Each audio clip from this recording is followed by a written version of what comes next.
aí, tudo bem? Vamos falar um pouquinho que a pandemia fez com a indústria alimentícia ou a indústria dos restaurantes aqui no Canadá. Sem sombra de dúvida, foi um dos setores mais afetados com toda a questão da pandemia. Moro em Toronto e só agora que a gente saiu do lockdown. Na verdade, a gente entrou naquele lockdown que o mundo todo vivenciou lá em março, abril do ano passado. Chegou o verão, as medidas foram um pouquinho mais soltas, né? Mas quando começou a esfriar, começaram as restrições. Toronto é a maior cidade do Canadá e aí a gente ficou aí, eu acho que de novembro até agora, março, em lockdown na ordem fique em casa. E o que fez isso é que os restaurantes não poderiam receber pessoas, né, para comer dentro, e nem se colocasse um pátio, né, ou as pessoas sentarem do lado de fora. E também a gente está terminando agora o inverno, isso significa que a gente estava em temperaturas aí negativas. Alguns restaurantes, inclusive um aqui bem perto do meu prédio, ele fez uma área do lado de fora e colocou como se fosse coisas para aquecerem, né? Mas mesmo sim sendo da parte externa, para ver se conseguiria, né, receber pessoas para comerem, mas a ordem proibiu, né, o funcionamento dos restaurantes para servir comida. Então eles só trabalharam, os restaurantes só estão trabalhando até o momento com delivery e take-out. Take-out é quando você pede sua comida e você mesmo vai lá buscar. Quando a pandemia estourou, eu estava no meu terceiro semestre da faculdade, 3 de 4 semestres totais, e eu estava fazendo o estágio dentro da faculdade. Então eu estava trabalhando no restaurante, e que para mim seria uma experiência muito legal, porque era um restaurante de fine dining, né? Eu fiz 2 semanas lá, e foi quando a gente fechou, a faculdade fechou e tudo mais. E aí eu fiquei 1 mês parada. Naquela mesma semana, as donas do restaurante, né, onde eu trabalho, elas decidiram fechar. Não existia naquele momento uma ordem para fechar os restaurantes, isso veio depois, mas elas fecharam. E elas fecharam março, abril.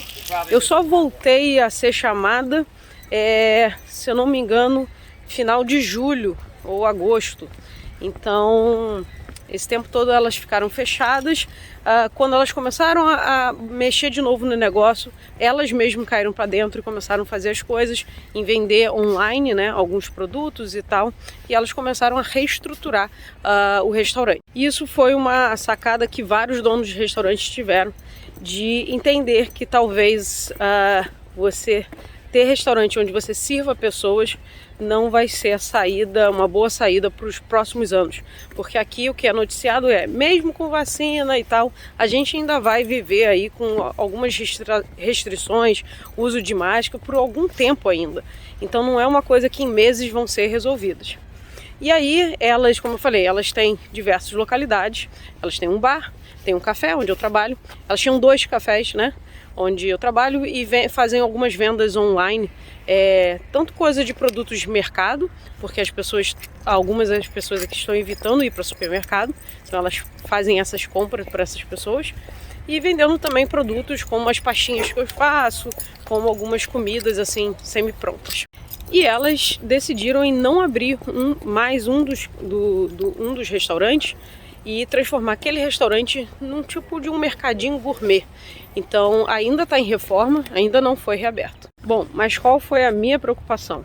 Bom, eu não era formada na época, eu trabalhava só 2 vezes por semana no restaurante, e a minha ligação nunca foi muito com as donas, porque elas ficavam se movimentando entre as unidades e assim, bem sincero, bem pouca na minha unidade.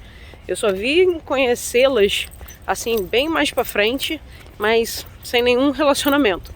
Então o meu contato sempre com o restaurante foi com a brasileira, minha sous-chefe, né? E eu tinha uma ligação super legal. Bom, mas para minha grata surpresa, ela me manda uma mensagem um dia falando que estava se mudando, estava indo para uma outra cidade. E aí eu vi realmente assim minhas chances de voltar para o restaurante serem bem pequenas. Primeiro porque quando elas começaram a reabrir, elas reabriram a unidade que está trabalhando para vendas na internet, né? Então elas não reabriram de cara o restaurante. E eu não tinha contato nenhum com elas.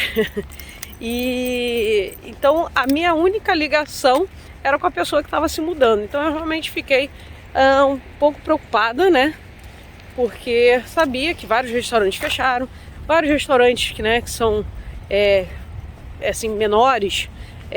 Os donos começaram a eles cozinharem, a eles servirem, a eles fazerem delivery.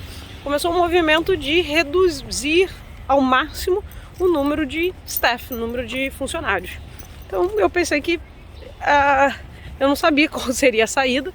E na época a minha maior preocupação é que para estender o visto do meu marido, eu tinha que estar trabalhando full time numa das funções, né, que o governo coloca para você. E a função de line cook seria. Então eu precisava estar trabalhando para conseguir a extensão de visto. Só que aí a gente começou, a gente estava terminando um ciclo, a gente queria se mudar de onde a gente morava. E na verdade a gente começou a ver lugares fora de Toronto, porque o aluguel era mais barato, né? Então a gente começou a pesquisar. Num dia, eu me lembro exatamente, a gente estava indo para uma cidade aqui fora de Toronto para ver assim, né, o local, como que é a região. O meu telefone toca e a gerente geral me liga perguntando se eu queria voltar a trabalhar. Bom, e por que ela perguntou se eu queria voltar a trabalhar? Porque nesse tempo que quem foi afetado pela pandemia, o governo canadense começou a pagar $2.000 por mês para as pessoas, né, que foram afetadas, que perderam seu emprego. E aí, qual é o cenário hoje? Muita gente não está querendo voltar a trabalhar porque está recebendo esse dinheiro, então está recebendo para ficar em casa.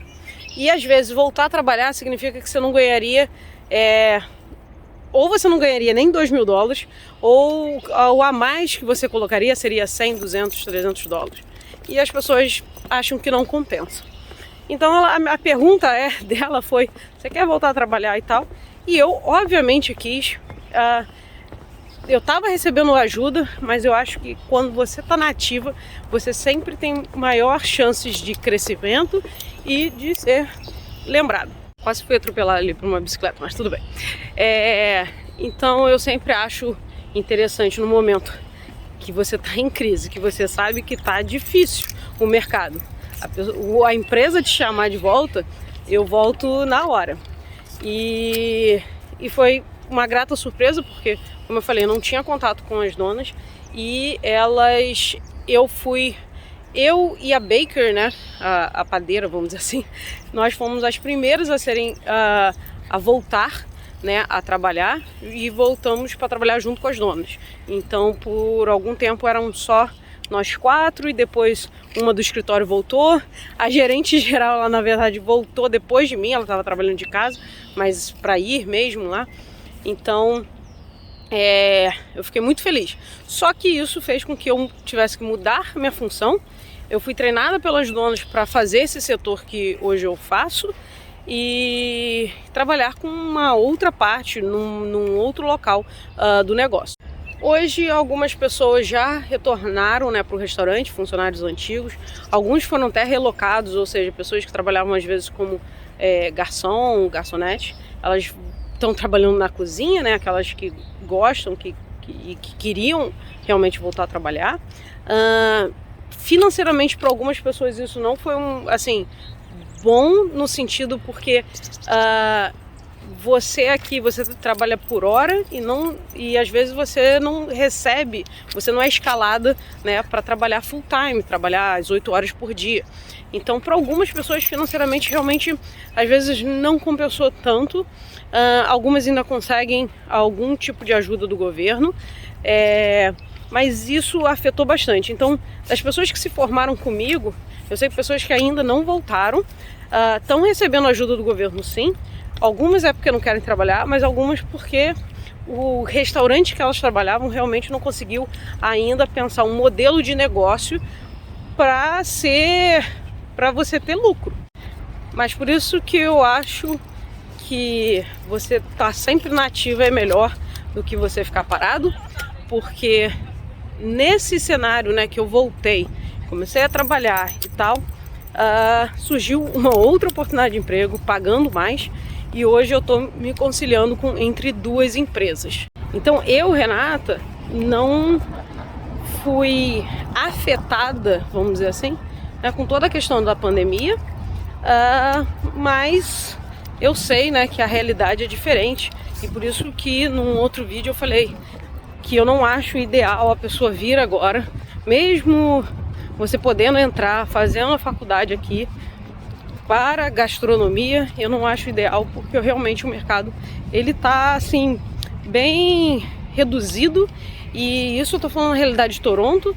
Isso deve ser ainda um pouco mais difícil se você for para cidades menores ou por províncias que não tem um mercado aquecido como Toronto. E só para terminar essa história, né?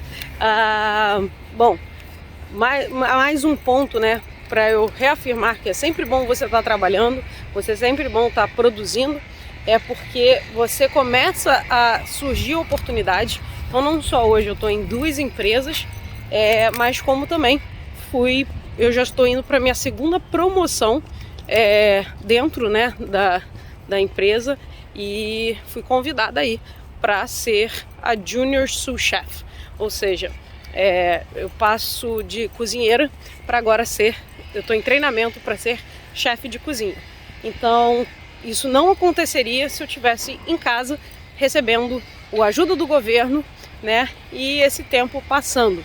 Mas como eu tô lá, e aí você consegue mostrar o seu trabalho, mostrar o seu valor, a indústria não quer correr riscos, né, de perder bons funcionários, e aí, mesmo numa pandemia, né, eu tô indo para a minha segunda promoção profissional, e sim, com mudança salarial também. Mas isso é assunto para um próximo vídeo. Como eu falei, eu tô em treinamento, e aí eu venho falar um pouquinho, né, dessa questão de me tornar uma chefe de cozinha. Beleza? Até o próximo vídeo. Tchau!